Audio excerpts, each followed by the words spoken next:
Hi, I'm Eldon Go with the Dominion Historical Tug Association.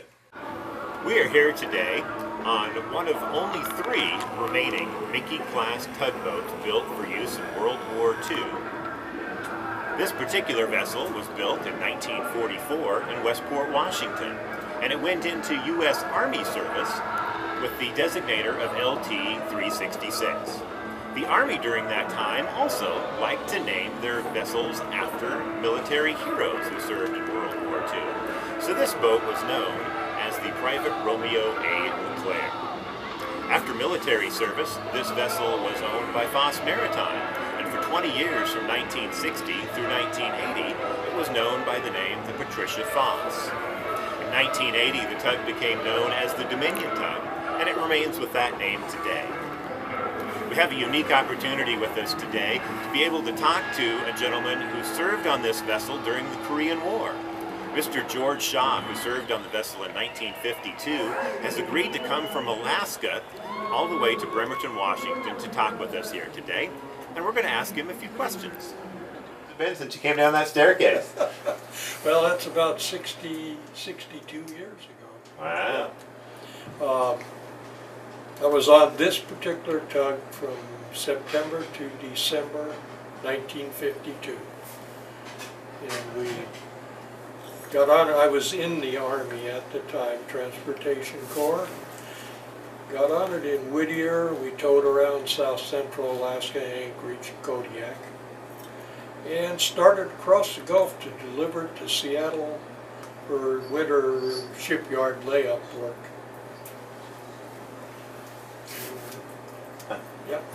How does it feel to be honored again after all these years? Well, it's interesting. It's taken me back, working the memory a bit, but it's nice to be back on one and look over things you did years ago. Mm-hmm. So is this the same motor that this boat had when you were? The Enterprise diesel engine, yes. They were standard on the tugs. It was a very good engine. The tugboat in general, totally. These were really good tugs. So this particular engine configuration, since you worked with several in your career? I've worked with Fairbanks Morse and Enterprise engines, Washington S steps, a lot of the big old 1930s era diesel engines, because essentially when the war came along, modifications stopped, so they built the same engines for 15 years or so. But these were one of the better ones. They were always well liked. They were easy to maintain, and never had problems running them. That's great. So I know you mentioned in the bio you wrote to us that you guys would do a little trick with these motors to make them faster for tugboat races and things like that. Can you tell us what that was? When we did it, it was in Whittier, handling the large ships, the transports in and out of the dock. At that time, Whittier, Alaska was an Army port supplying the bases in Alaska. It started during World War II. And when I was on this tug, it was during the Korean War. We would handle the big ships in and out of the docks. And sometimes those skippers wouldn't let you go fast enough, or they wanted more. But there was always a bar on the end of the camshaft that ran the fuel pumps. Was controlled by a governor. But you could take that bar and override the governor and get a bit more horsepower out of these. Probably 20% more than the nameplate rating. Wow. That's quite an improvement. It's a good trick. Yeah. So what did you do when you served on this boat? I was an assistant engineer. The Army, the military, and civil service overstaffed them compared to what the commercial companies did later, but we had 3 engineers and 3 oilers, and of course these old engines, these old ships, there was no wheelhouse control. Everything was engine order telegraph and somebody at the controls to stop and start the engine. They're direct reversing, so to back up while you stopped the engine and shifted the camshaft and started it up in reverse. So you joined the Army what year? Well, I got drafted in 1950, shortly after the Korean War started, and in Alaska. I took my basic training at Fort Richardson, and I can still remember the rather snotty clerk at the induction office desk saying, "Oh, Marine engineer, we got just the place for you." And I said, "You don't have to tell me, I've been there." And he looked up surprised. He says, "Whittier?" I said, "Yeah, I used to work at Whittier on the tugs." He says, "Well, that's where you're going to be going." And they did. They put me back in harbor craft at Whittier. I worked on a 65-foot fireboat they had. Went there, I was a seaman, and I was an engineer on it. And the one summer when I was in the Army, I was at Nome operating a small boat for about 5 months. And then the last 6 months I was in the Army, since I had a license, Merchant Marine officer's license as an engineer, they put me on 2 of these tugs as an assistant engineer.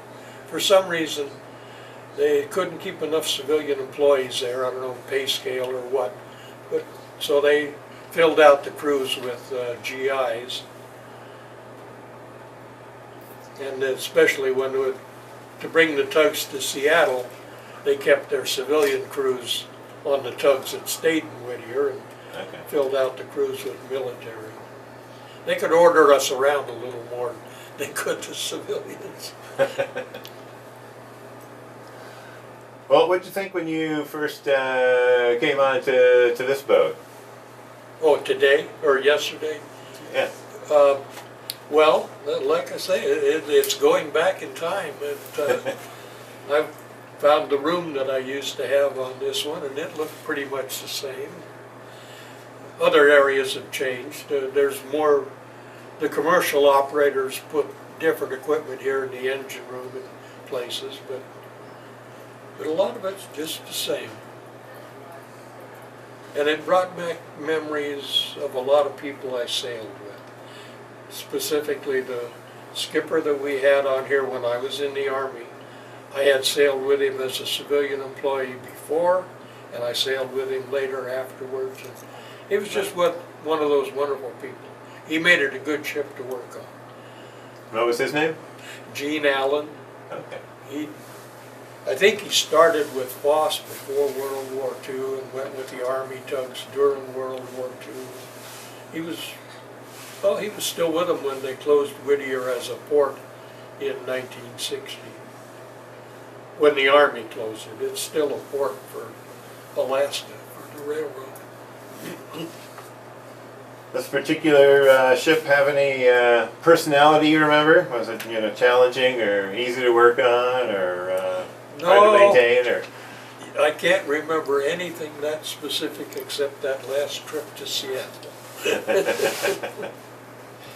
Yeah, you want to tell us a little bit about that trip? Well, Anchorage did not have a big deep water port in those days, and they used what were called breasting barges. And they were wooden barges because they stood to the beat up better than steel would. So the big ships would lay outside of the barge, they double handled cargo, shipped the barge, and then a crane on the dock would pick it up and put it over on the dock.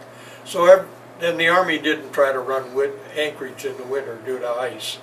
So every fall we'd have to take the barges and usually go to Seattle, put them in the shipyard and have them fixed up. But we picked them up in Anchorage, we brought them to Whittier, and about the middle of November we left Whittier with one wooden barge in tow.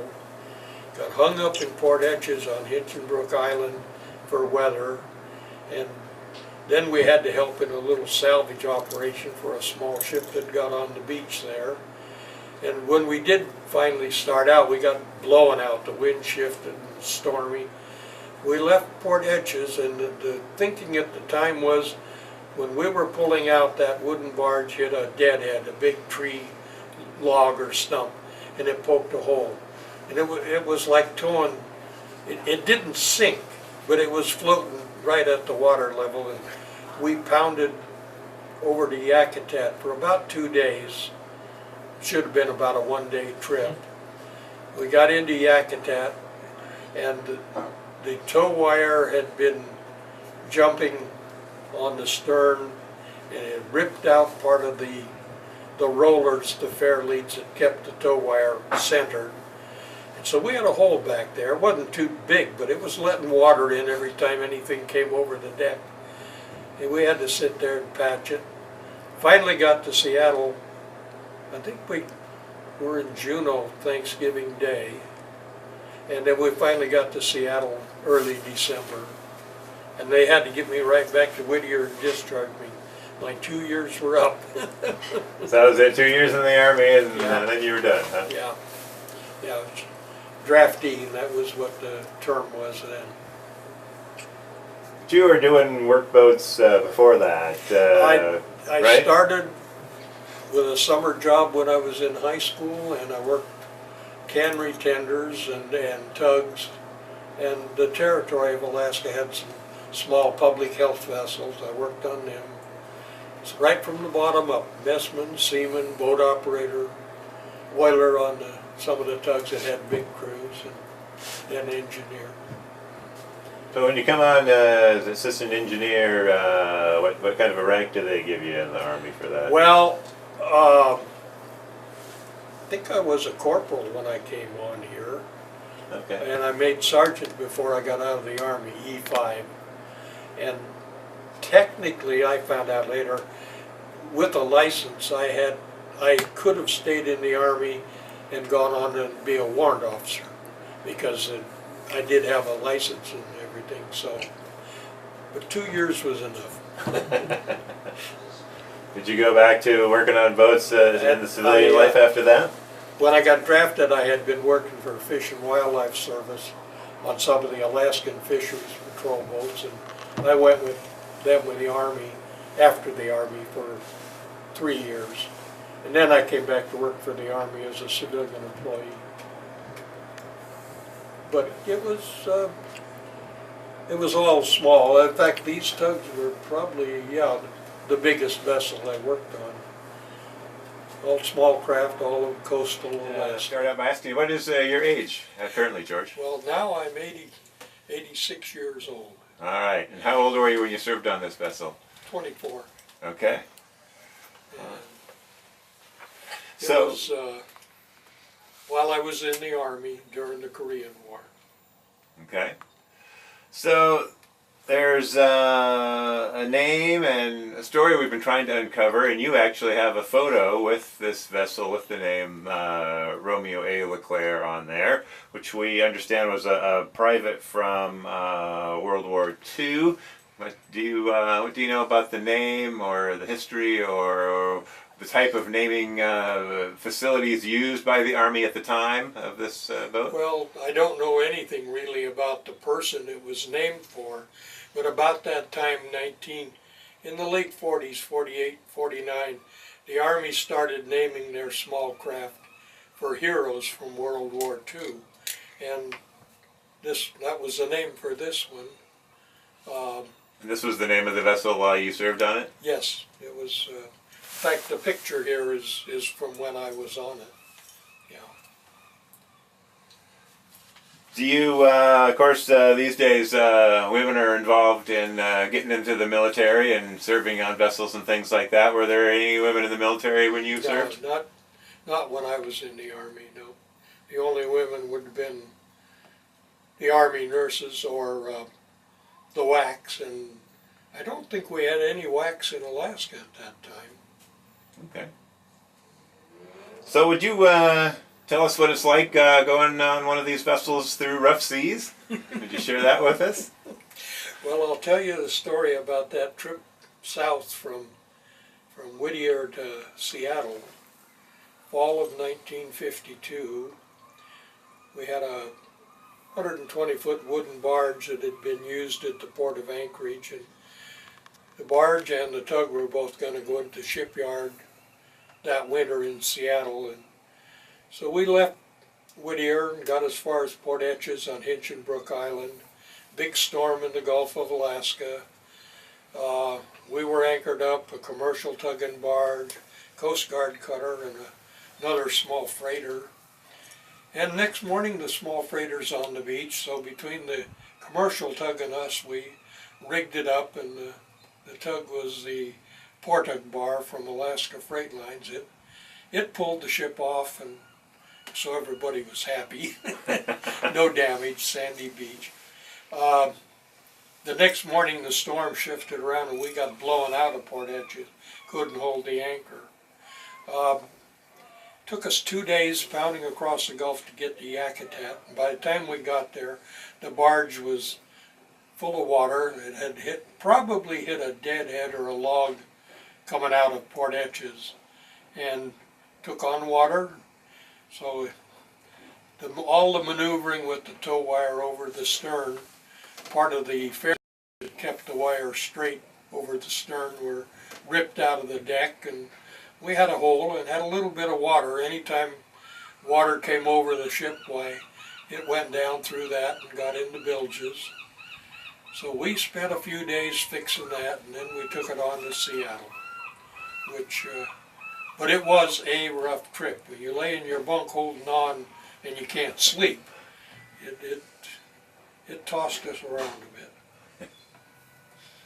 Can you describe what it's like towing with one of these vessels?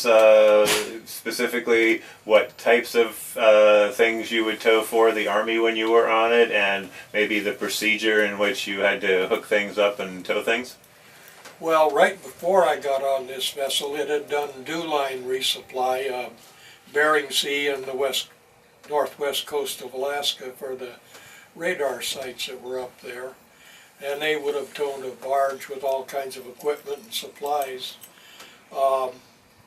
Towing we did was just barges out of Whittier to and from Anchorage and Kodiak. But the main job when I was on it was handling the big transports at Whittier on and off the dock. And they always wanted 2 tugs, and that could get interesting too, because they didn't always let your line go at the right time. Could get you in trouble. But that was a big part of the job right at Whittier, was handling the ships. Was that military supplies or civilian supplies or both? No, we never handled civilian ships. Alaska Steam and who was the other one? Coastwise. They always had crews, mates and captains that had pilot's license for Alaskan waters, and they were experienced a lot more than the MSTS transports that brought in the rotating troops or the freighters that the military ran. Okay. Did you, you made several trips, I think, from Alaska down to Seattle area. Did you ever come to this Bremerton area that the boat sits in now? No. We either delivered the tugs to the old Seattle port of embarkation, or one trip we went through the locks and the Army still had something over between Bremerton and Mercer Island, over in that area. We delivered them there. Any fun spots to have leaving port when you were aboard these vessels, or not? Are you pretty much stuck in Whittier all the time? No, we weren't stuck in Whittier all the time, but we didn't get that much time in any of the other ports, really. Although back in those days, 4th Avenue in Anchorage was quite the hot spot at times. Well, one of the things that you've done for us is supply us with a great collection of photographs that you took during the time that you served on this boat. And in one of them, there's a little dog in your photo. Actually shows up. Can you tell us a little bit of a story about that dog? That was on a sister ship to this one, and he was the mascot. And it was another case where during the Korean War there, the tugs in Alaska was half military, half civilian crew, and he was a special friend, and I think the friend's in the picture, Nick Hugendam. That's another story. Nick sailed Dutch Merchant Marine as a teenager in World War II, and he stayed in the U.S. He was in a lifeboat in the Atlantic for a couple of weeks once from a torpedoing, and he gets drafted into the American Army during the Korean War. But he was a good seaman. He was a real good seaman. And he probably was, the experiences he'd had, he could have qualified as a mate on one of the tugs. Because I think his seagoing time was on the big Dutch rescue tugs in the North Atlantic during World War II. But that dog was his favorite. So you also have some great, interesting photos that show Buddy Hackett on board one of the ships that you served on, and a group of Hollywood beauties. What can you tell us about that? Was that a USO visit, or what was that? That was a USO visit in connection with a 1952 movie that Ann Blythe starred in. It was The World in His Arms, and it was an Alaska-themed movie. And they came down to Whittier and put on a USO show. So take them up to see the glaciers in College Fjord. So we had Ann Blythe and Buddy Hackett and Joyce Holden. And I don't really remember some of the others, but yeah, we gave them what the cruise ship passengers pay thousands for. That's great. So, do you have any advice for any young people who are wanting to get into working in the maritime industry, working on workboats? Well, the best thing to do would be to go to one of the maritime colleges where you come out at least as an engineer or a mate. You're an officer, but even just working on them, the only thing I'd say about it is it's not a job for a married man. But for a young man, yeah, it's good. And especially in the engine room, you are on a tug or something. You're living your job, so you really learn it. You learn machinery. So what'd you do with yourself after you decided to get married and not become a... Power plants and petrochemical plant. Just took all the engine experience and took it ashore. There you go. Well, if you had to do all over again, would you do it again? Oh, at the same age I would, yeah. Yeah. But I don't think the legs would let me do it anymore. That's right. All right. Well, thanks for sharing some stories with us here. Well, I'm glad to be of help. Yeah. Awesome interview, George. Thanks. You look mighty comfortable in that chair, by the way. Yeah, I never got to sit up here in the wheelhouse. That's a different view, isn't it? Did you ever try to escape to the wheelhouse for the view at least, or were you? Well, one of the fish and wildlife boats I worked on was a 4-man crew: skipper, engineer, cook, and seaman.